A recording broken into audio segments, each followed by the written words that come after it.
बिस्मिल्लाहिर्रहमानिर्रहीम। अस्सलाम वालेकुम नाज़रीन, मैं जवाद गुस्सफूर आप सबको अपने ऑफिशियल चैनल में खुश आमदीद कहता हूँ। नाज़रीन, इसराइल और भारत को पाकिस्तान ने इस ईद के मौके पर बड़ी ज़बरदस्त शिकस्त दी है और नाज़रीन भारत और इसराइल तिलमिला उठा है। इसराइल को बड़ी शिकस्त नाज़रीन ईरान और अमरीका के माबैन एक डील की वजह से हुई है। डील कंफर्म हो चुकी है, खबरें मौसूल हो रही हैं। जो जो पॉइंट्स इसराइल चाहता था किसी भी एक पॉइंट को तस्लीम नहीं किया गया, बल्कि जो जो पाकिस्तान चाहता था और जो जो ईरान चाहता था उन तमाम नुकात पर अमल दरामद किया गया है। फेस सेविंग एक साइड पर अमेरिका को मिली है, ऑन दी अदर हैंड अगर कोई नाकाम हुआ है, अगर कोई बदनाम हुआ है तो वो इसराइल है। लेकिन नेतन्याहू ने एक खुफिया और घटिया प्लान पर काम शुरू कर दिया है और अहले गजा के ऊपर जिस तरीके से जुल्म सितम की इंतहा की गई है नाज़रीन, वो आपके साथ शेयर करेंगे। एक नया ऑर्डर दिया गया है इसराइल की जानिब से, इसराइली वजीर आजम नेतन्याहू की जानिब से अपनी फौज को, वो क्या हुक्म है वो आपके साथ शेयर करेंगे। On the other hand Iran के supreme leader Ayatollah Ali Khamenei शहीद, उनकी नमाज जनाजा के हवाले से इतलात मौसूल हो रही हैं कि उनकी नमाज जनाजा अदा कर दी गई है इंतहाई सख्त सिक्योरिटी में। तेहरान में नमाज जनाजे के लिए पूरा ईरान इंतजार कर रहा था, पूरी दुनिया इंतजार कर रही थी कि हम उसमें शामिल होंगे, लेकिन सिर्फ इस वजह से नमाज जनाजा ताखीर का शिकार हुई क्योंकि हमलों के बहुत ज्यादा चांसेस थे सिक्योरिटी कंसर्न्स की वजह से, और सिर्फ इस वजह से कि इसराइल दोबारा से कोई अपनी घटिया हरकत ना करते हुए उन पर हमला ना कर दे। दैट इज द रीजन नमाज जनाजा को मौखर किया गया। लेकिन अब यह दावा किया जा रहा है कि इंतहाई सख्त सिक्योरिटी में नमाज जनाजा अदा कर दी गई है। इसमें कितनी सदाकत मौजूद है नाज़रीन, वो आपके साथ शेयर करेंगे। ये रिपोर्ट किसकी जानिब से पेश की गई है वो भी आपके साथ शेयर करेंगे। कौन कौन से नुकात है जिस पर दोनों फरीकैन मुत्तफिक हो चुके हैं, डील कौन से नुकात पर हो चुकी है, जोहरी प्रोग्राम के हवाले से क्या अपडेट है, यूरेनियम एनरिचमेंट होगी मजीद या फिर नहीं होगी, एनरिच्ड यूरेनियम कहां पर जाएगा, ये वो सवालात हैं जो आप सबके जहनों में मौजूद होंगे और इन तमाम तर सवालों का जवाब आपको देने की हम कोशिश करेंगे। ऑन दी अदर हैंड नाज़रीन, ईरान के सुप्रीम लीडर, नए सुप्रीम लीडर आयतुल्ला मुश्तबा खामनाई की जानिब से एक पैगाम भी जारी किया गया। वो पैगाम क्या है वो भी नाज़रीन आपके साथ हम शेयर करेंगे। सबसे पहले नाज़रीन, बड़ा ब्रेक थ्रू जिस हवाले से ये खबरें मौसूल हो रही हैं वो ये है कि ईरान और अमेरिका के माबैन फाइनल एक मुआहिदा हो चुका है, एक फाइनल ड्राफ्ट तैयार हो चुका है, एक मुसव्वदा तैयार हो चुका है। इसमें बहुत बड़ी जीत है पाकिस्तान की, क्योंकि पाकिस्तान ने यकतरफा सिंगल हैंडेडली ईरान के खिलाफ जो इसराइल की लॉबी थी और भारत की लॉबी थी, और ये सिर्फ ईरान के खिलाफ नहीं थी बल्कि पाकिस्तान के खिलाफ भी थी नाज़रीन, तो भारत और इसराइल के उस नेक्सस को शिकस्त दे दी है। और शिकस्त भी बड़े जबरदस्त तरीके से दी है कि जो जो पॉइंट्स वो चाहते थे कि इस डील के अंदर शामिल ना हो, वो तमाम तर पॉइंट्स पर दोनों फरीकैन मुत्तफिक हो चुके हैं। अब अमरीकी नायब सदर जेडी विंस की जानिब से कहा गया है कि अभी तक हतमी मुआहिदा नहीं हुआ, लेकिन दोनों मुमालिक एक मुमकिन मुआहिदे के बहुत करीब पहुंच चुके हैं।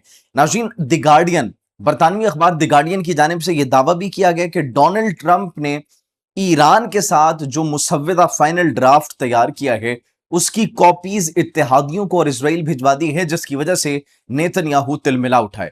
नेतन्याहू के तिलमिलाने की वजह आगे चलकर आपको बताएंगे, लेकिन जो फाइनल ड्राफ्ट भेजा गया है उसके अंदर एक्चुअली कौन कौन से नुकात है जिस पर दोनों फरीकैन मुत्तफिक हो चुके हैं। सबसे पहले तो आबनाए हरमस पर से नाकाबंदी अमेरिका खत्म करेगा, बदले में ईरान आबनाए हरमस मुकम्मल तौर पर खोल देगा। और इसके साथ साथ नाज़रीन, ईरान के ऊपर जो सैंक्शंस लगी हुई हैं उनके तेल के हवाले से आहिस्ता आहिस्ता वो सैंक्शंस अपलिफ्ट की जाएंगी। न सिर्फ सैंक्शंस अपलिफ्ट की जाएंगी बल्कि इसके साथ साथ ईरान के जो मुंजमद असासे हैं, आहिस्ता आहिस्ता उन असासों की बहाली भी शुरू होगी। ईरान का जहां तक जोहरी प्रोग्राम है, ईरान के जोहरी प्रोग्राम पर अगले 30 से 60 दिनों के अंदर डिटेल्ड मुज़ाकरात एक मरतबा फिर से होंगे।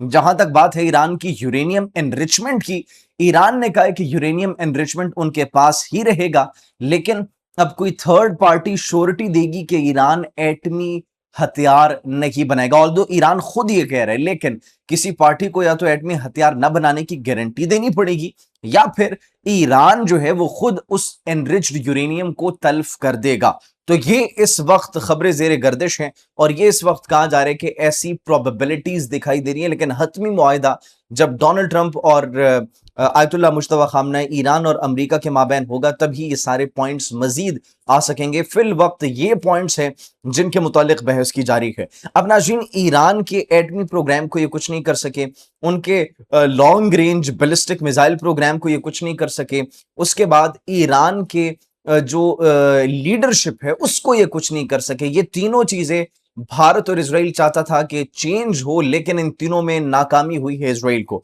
तो अब नेतन्याहू ने नए अहकामात जारी किए और नाज़रीन नेतन्याहू ने गजा में फौजी कार्रवाइयां करने का हुक्म दिया है अपनी फौज को, और इलाके में 70% हिस्से पर कब्जा करने की हिदायत जारी की गई है नेतन्याहू की जानिब से।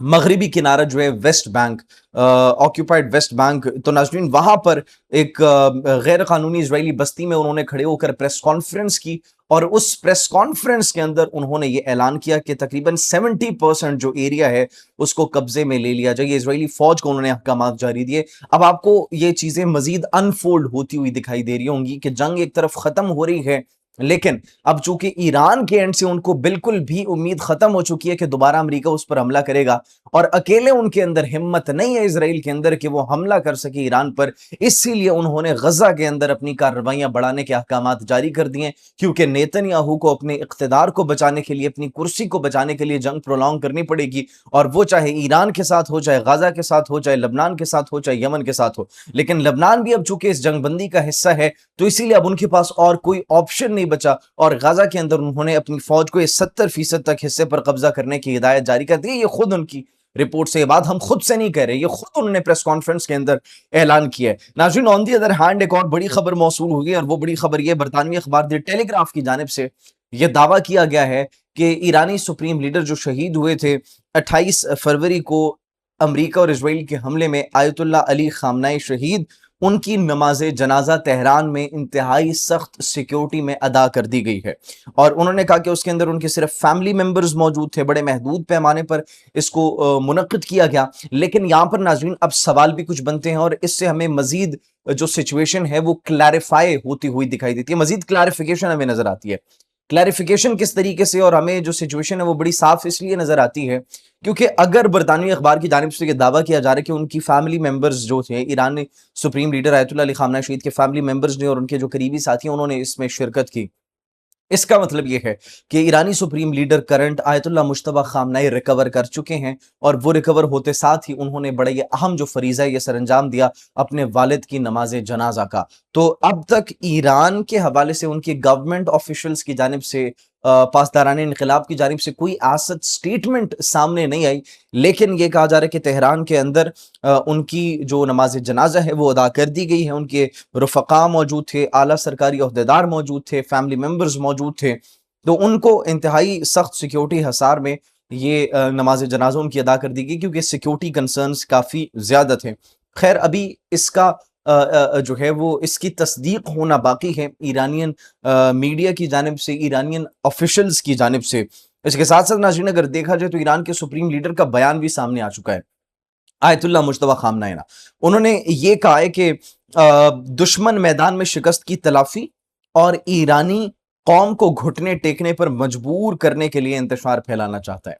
मतलब वो ये कह रहे हैं कि ये जंग इजराइल, ये जंग अमेरिका हार चुका है और अब वो सिर्फ और सिर्फ अपने उस नुकसान को बचाने के लिए अब कोई ना कोई इंतशार फैलाने की कोशिश कर सकता है।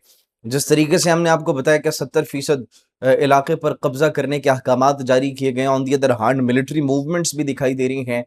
ईद के दिनों में हमने देखा कि जंगबंदी की खिलाफ वर्जी की गई, लेकिन जंगबंदी की जब खिलाफ वर्जी अमरीका की जानिब से की गई तो बदले में ईरान की जानिब से फिर जवाबी रिस्पॉन्सेस भी दिए गए। ओमान को धमकी दी गई, ओमान को धमकी का रिस्पॉन्स भी ईरान ने दिया। तो अब जो हमें सिचुएशन लेटेस्ट दिखाई दे रही है, मुआहिदा होने वाला है और उम्मीद है कि पाकिस्तान में ही होगा और डेट्स कंफर्म होना बाकी है। जैसे मजीद कोई डेवलपमेंट आती है आपकी खिदमत में हाजिर होंगे। तब तक के लिए मुझे इजाजत दीजिए, अपना बहुत ख्याल रखिए। अल्लाह निगहबान।